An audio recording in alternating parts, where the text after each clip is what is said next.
Howdy, everybody. Here we are, all ready to take you down to Pine Ridge for this evening's visit with Lum and Abner, whose everyday experiences are sent for you each evening, except Saturday and Sunday, by your local Ford dealer.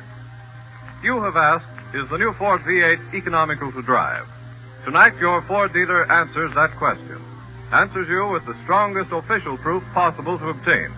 A certificate of performance given the Ford V8 by the Contest Board of the American Automobile Association. This certificate says, the undersigned certify in the name of the Contest Board, American Automobile Association, that at Washington, D.C., and over the Mount Vernon Memorial Highway, a Ford V8 1933 two-door sedan, motor number 18332-364, of strictly stock class, manufactured by the Ford Motor Company and driven by Contest Board personnel, was timed at 182 hours and 50 minutes over the distance of 5,022 1/10 miles, an average of 27.468 miles per hour from a standing start on June 20th to the 28th, 1933, establishing an average of 22.532 miles per gallon of gasoline. Total oil used, 1.578 gallons, an average of 3,182.5 miles per gallon.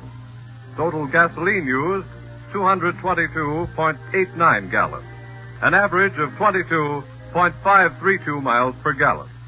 Water added, none. Signed, Chester S. Ricker, official representative, E.V. Rickenbacker, chairman of the board, P.W. Lewis, technical representative, and V.E. Allen, the secretary. In fairness to yourself, see the new Ford before you buy. Well, when we left our old friends down at Pine Ridge last Thursday, the elephant had pulled the door off the jailhouse and released the old lion on the terrified community. Lum and Abner have been trying their best to capture the lion ever since, but so far have not succeeded. As we look in on Pine Ridge today, we find Abner back at the garage, preparing for another trip into the mountains in search of the nuisance that is causing such a disturbance. Lum has just arrived on the scene. Listen.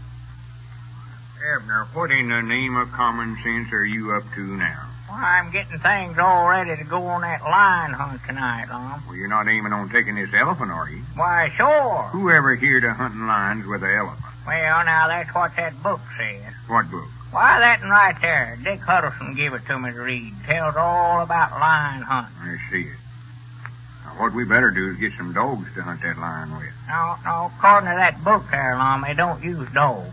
Big game hunting in Africa. Yeah. Well, I don't care what they say in here. I know in reason they don't use elephants to hunt lions with. They can't even bark. How would you know when they struck the trail? Well, how do you know if they don't bark on trail? Well, did you ever see an elephant a-barking? Why, no, I never, but I never seen one on trail, neither. Well, you can't make no hunting dog out of an elephant, I can tell you that right now. Now, wouldn't that elephant there look fine running a rabbit across the field or sitting under a tree barking at a little squirrel? Well, now, I don't think they hunt like dogs does, Lum. Look there now, where I got the page turned down. Shows a picture of them hunting lions in Africa right in that book. Where? Why, right there, right in there, Ted. Well, they're just riding elephants there. Huh? The elephants ain't a-hunting the lions. You see, they have beaters that go on ahead and run the lions by, and these fellers here just capture them. Yeah, well, now, I figured on me and you riding baby here like they're doing in that picture there, Lum. Well, now, you can ride up there if you want to, but I ain't going to try to ride no elephant's back. You see, these hunters in this picture got a seat up there, see there? Yeah, well, now, you just wait now. Me and Cedric's got a scheme worked out where there'll be room for all of us up there on his back. Whereabouts is Cedric at? Oh, I sent him over the house for some stuff a while ago. I'm trying to get baby all rigged up so that we can strike out right after supper tonight. Abner, I wish you'd quit calling that elephant baby. Well, I got to call him something. That's the only name we got for him. Well, just call him Elephant till after the contest is over. Then we'll have a regular name for him. Yeah, I thought some of them names that's already been sent in would be all right, huh? Oh, yeah, there's some good names suggested, all right, but we don't want to do no deciding until we close the contest. Then we'll let the committee pick one out. Yeah. Well, have you made the announcement about the contest over the party line yet? No, I'll attend to that again. I go back to the office. Yes, you know, I was just looking at elephant a while ago, Lum. I believe he's deformed. Deformed? Yes, sir, now just look at him there. He looks like he ain't big enough for himself, don't he?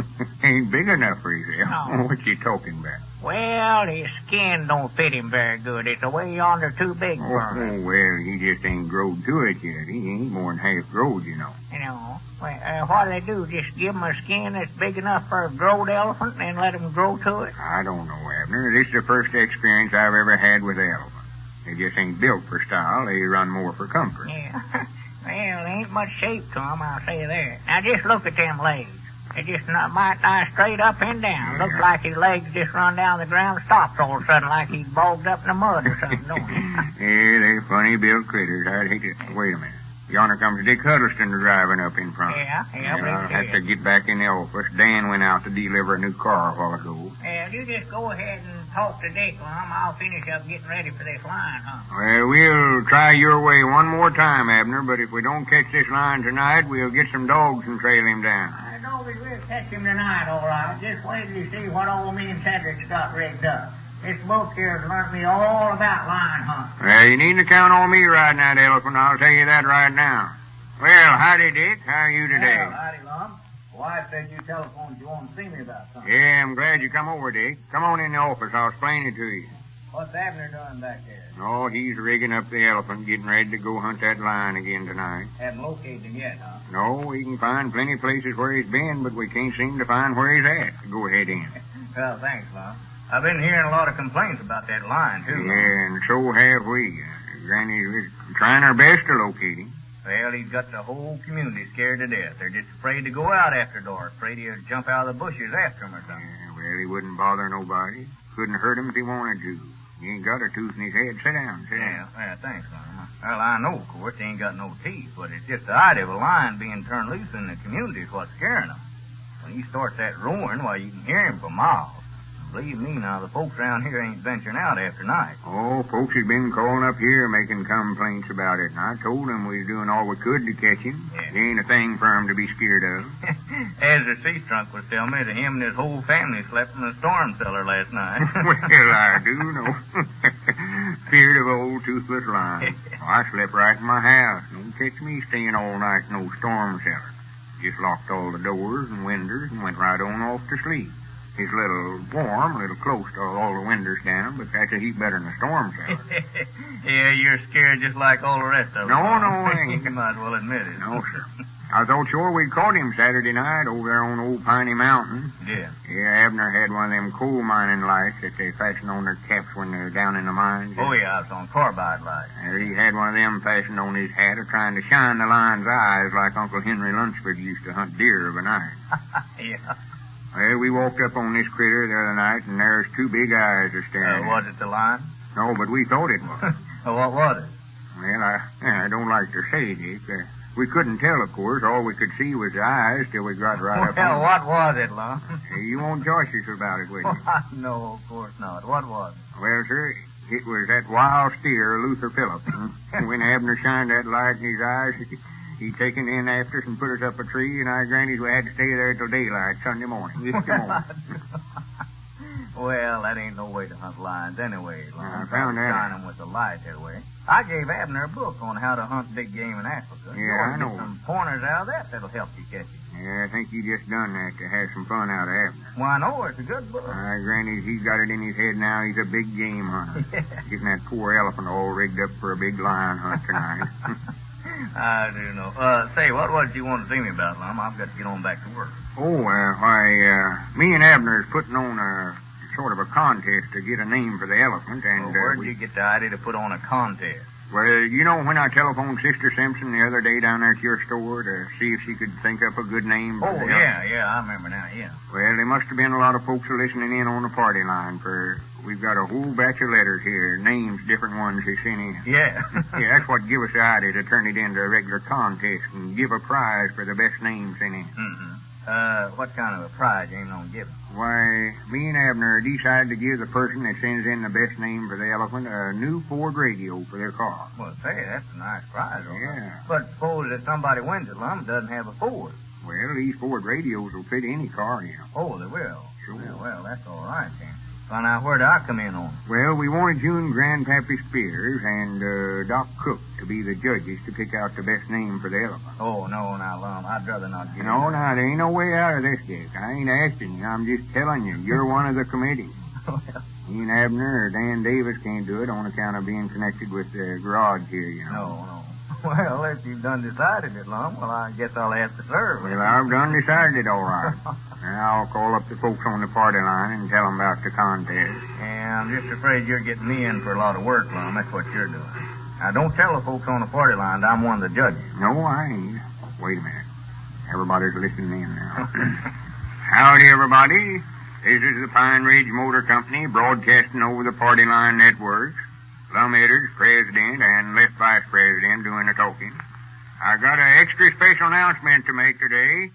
You folks all know the elephant that Abner traded for a few days ago. Well, we're trying to find a good name for him, so we're going to give a new Ford radio to the person who sends in the name the judges select as the best. Just mail them to Lum and Abner, and we'll get them. Now, this contest will run till Thursday of this week, so better get busy and send us in a name. I reckon that's all Hey, for Lum, today. what in the world's that out in front there? Looks like Abner coming up out there. Well, wait just a minute. Goodbye, everybody. Well, for the great I am. Well, what's that on that elephant there? I don't know. That's some of Abner's doing. Hey, Lum, Come on out, let's here, you Dick. Come out here a minute. Abner, what in the name? What's that business you got up on that elephant's back? I know that this is what they call a hoodoo in that book, Lum. That's what we're going to ride in. Why, it looks like a body off an old used car. That's what it is. I know that this will make a fine passenger out of it. Where most of them just got a box up there, we've got a regular Sudan.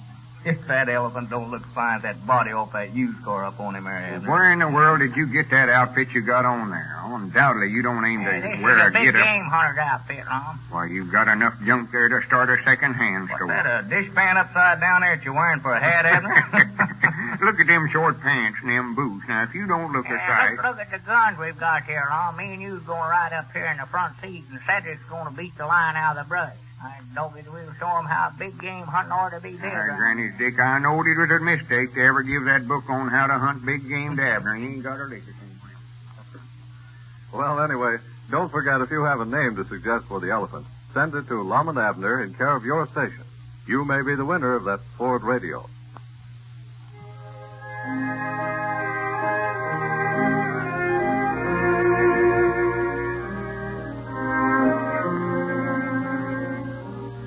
Know the facts before you buy a car, and you'll buy a Ford V8. For instance, the all-steel, electrically welded body versus the body of wood and steel. Fact number 1, steel doesn't need wood for strength or protection. 2, the steel and wood body is not much stronger structurally than its wooden frame. 3, under extreme stress or shock, the steel body remains intact. Dented, perhaps, but not crushed. 4, it is more expensive to make an all-steel body than to make a wooden frame and then nail steel panels on it. Until experience proved it unwise, Ford mixed wood and steel in bodies and wheels. It was the best way then, but the state of the art has advanced. No one argues now that the electrically welded one-piece wheel, such as the Ford wheel, needs to be strengthened by adding wood to it. Know the facts before you buy a car. All the facts. In fairness to yourself, see the new Ford before you buy. In closing, we want to remind you to listen for the special announcement to be given during the old-time sociable Friday night. Lum and Abner will tell you about a very interesting contest in which they will give away a new Ford V8 every Friday night, and everyone is invited to take part. Gene Hamilton, speaking for your local Ford dealer, who invites you to follow the experiences of Lum and Abner tomorrow evening at this same time.